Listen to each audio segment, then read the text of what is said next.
Bonjour, chers internautes, ravi de vous retrouver encore une fois pour notre entretien. Cette fois-ci, nous allons recevoir la personne qui est à la tête de la qualité des soins infirmiers, Madame Maké. Donc, pour commencer, Madame Maké, vous allez faire une présentation et nous parler bien sûr de votre parcours. D'accord, et merci de m'avoir reçu. Je m'appelle Madame Maké, je suis infirmière d'état de formation. J'ai eu à occuper beaucoup de postes en qualité de surveillante de service, comme les urgences, la réanimation, la chirurgie, l'urologie et tout récemment la pédiatrie. Après la pédiatrie, j'ai été affectée ici comme chef de division des soins. Donc je ne suis pas personnellement à la tête des soins parce qu'il y a le CECI qui est là. C'est le CECI qui est à la tête des soins. Donc moi, au niveau des soins infirmiers, j'occupe le poste de chef de division de qualité des soins. D'accord.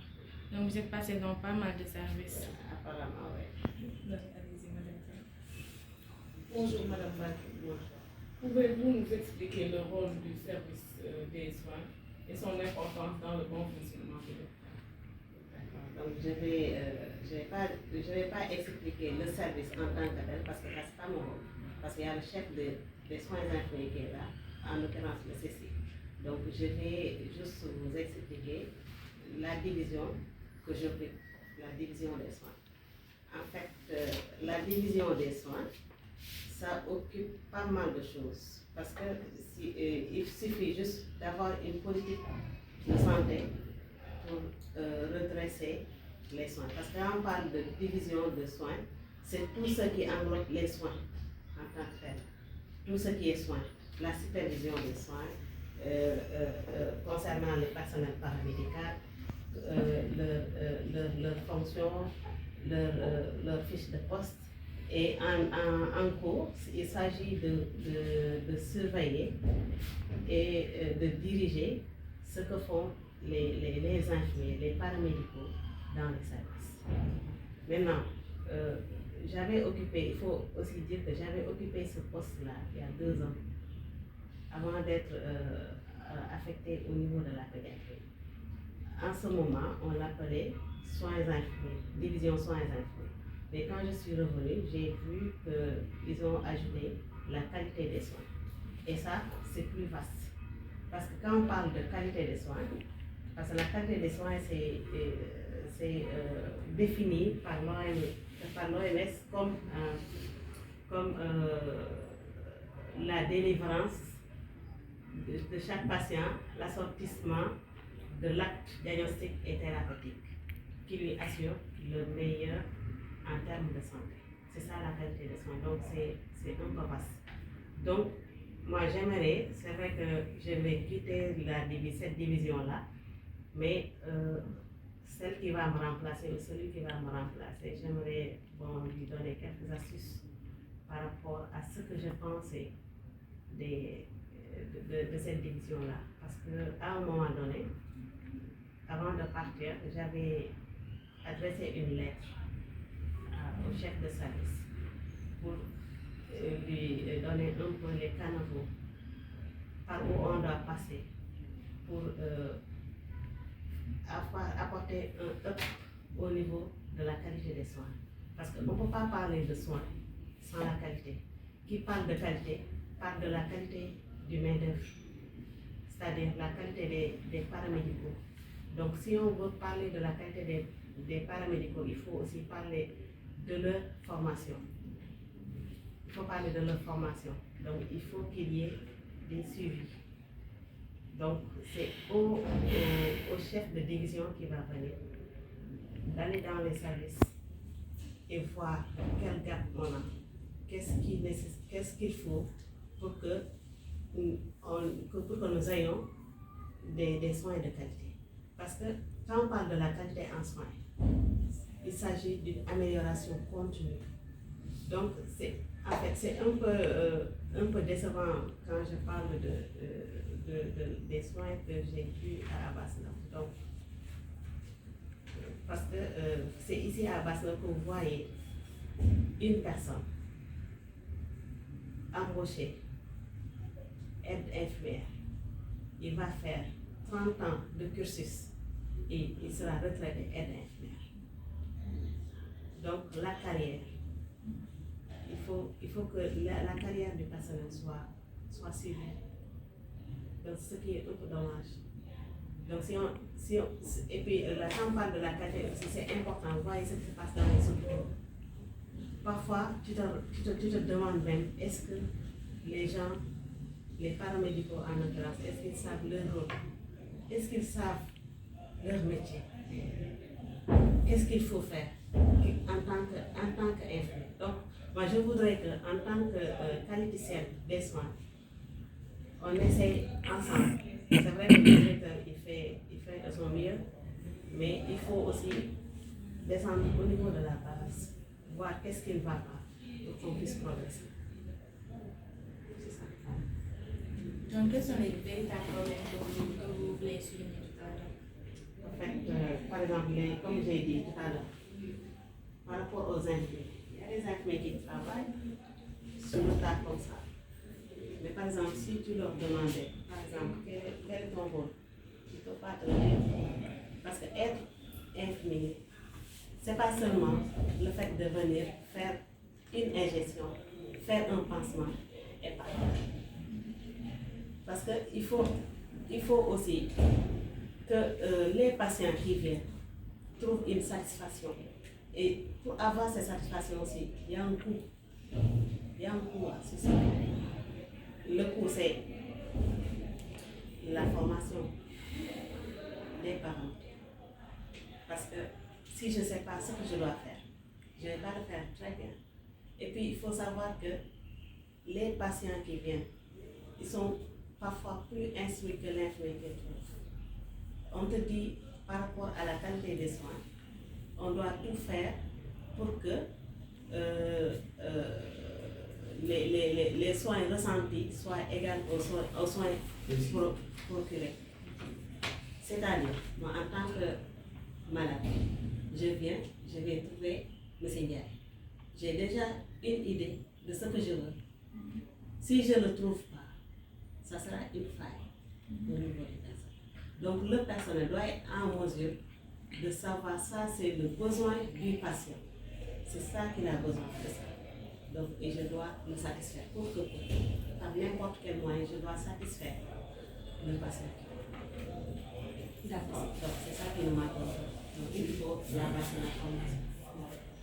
Là, Madame Baké, vous êtes en train de parler de soins. Est-ce que ces soins sont vraiment dispensés dans cet hôpital, le niveau de soins, au niveau de l'hôpital Abass Ndao? Oui, en fait, je pense qu'il s'agit juste de les booster un peu, parce qu'il y a des infirmiers diplômés. Mais tu sais que quand tu viens de l'école, on t'oriente dans un service. On a tendance à travailler sur le tas. Tu vas trouver des gens qui ont l'habitude de travailler avec la routine. On a tendance à oublier ce qu'on a appris dans les écoles. Et puis la plupart de nos services, les moyens ne suivent pas. Parfois, par exemple, si on te dit, par exemple, il faut... si on vous dit, par exemple, il faut des soins de qualité, il faut respecter l'asphyxie. Mais s'il n'y a pas les moyens, tu ne peux pas le faire. Donc, il faudra à l'administration ou bien au chef de service entre guillemets de chercher les moyens pour qu'on puisse avoir des soins de qualité. Donc le problème, ce n'est pas la formation. La formation c'est en plus de la formation, il faut aussi des moyens. Dans le cadre de la stratégie PCI, prévention contre les infections, et il y a un volet de lutte contre les infections liées aux soins des IAS. Au niveau nosocomiales, au sein des hôpitaux. Quand vous parlez de la formation, il est important de former le personnel par rapport à la lutte contre les infections liées aux soins. Est-ce que vous, en tant que chef de la division des soins, et vu votre expérience, vous allez amener votre vécu et participer à cette formation pour une amélioration des qualités des soins au sein du CHAD? D'accord. En fait, moi, quand je suis revenue, j'avais pas de fiche de poste. Donc, et je peux pas, même si je le veux, je ne peux pas travailler sans fiche de poste. Donc, j'ai occupé ce poste-là 1 mois après. Même avant, j'ai fait 2 ans, je n'ai pas de fiche de poste. C'est vrai que j'ai des idées, mais j'ai mon supérieur hiérarchique. Si je n'ai pas de poste, si je n'ai pas de fiche de poste, même si je veux, je ne peux pas venir et débarquer dans les services comme ça. Ça n'a pas été fait. Mais je sais que au niveau par rapport aux infirmiers, je parle des infirmiers qui sont bien formés. Parce que à Baslo, apparemment tout le monde est infirmier. Même les brancardiers sont des infirmiers. Donc, il suffirait. Ouais. Même les brancardiers sont des infirmiers. Donc, il faudrait commencer par identifier les gens pour qu'on puisse savoir qui est qui. Et après ça, qui est-ce qui va faire quoi en tant que paramédical? Parce que tu es aide infirmière, je suis infirmière d'État, on n'a pas le même travail, bien que tout ça là c'est des soins. Donc, vous avez parlé par rapport aux infections nosocomiales. Tout ça là c'est une chaîne.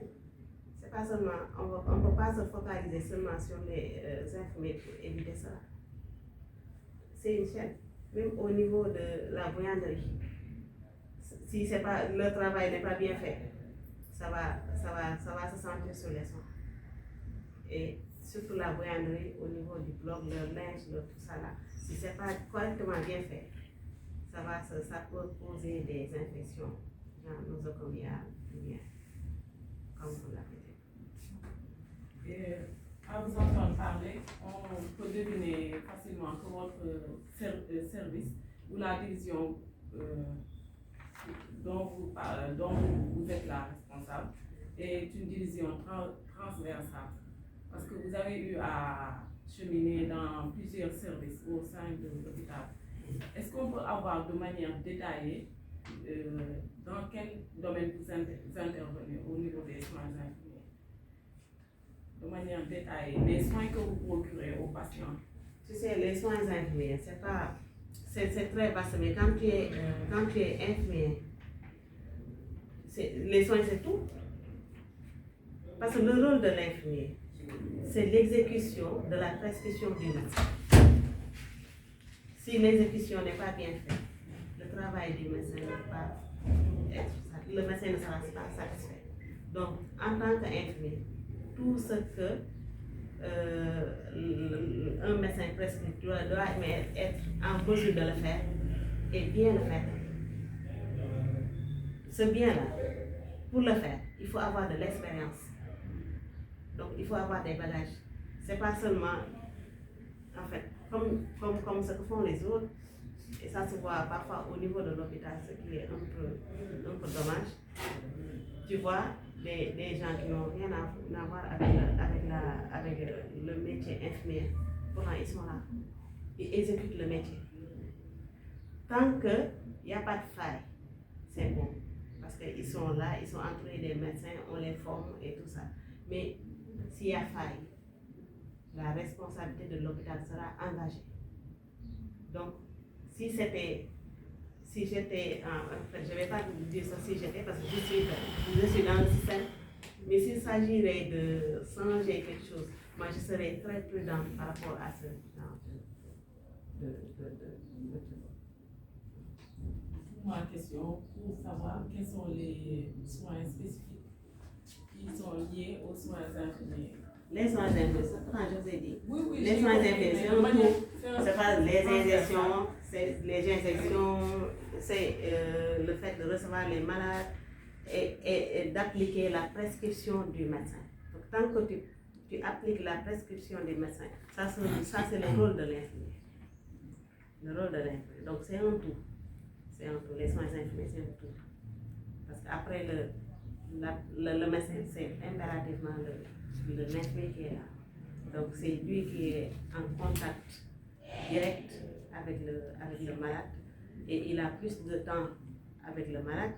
Donc dans ce cas-là, si ce infirmier-là n'est pas bien formé, il y aura des failles.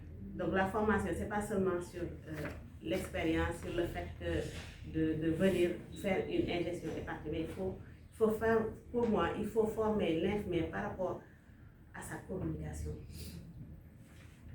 Il faut que les infirmiers sachent communiquer, sachent parler avec le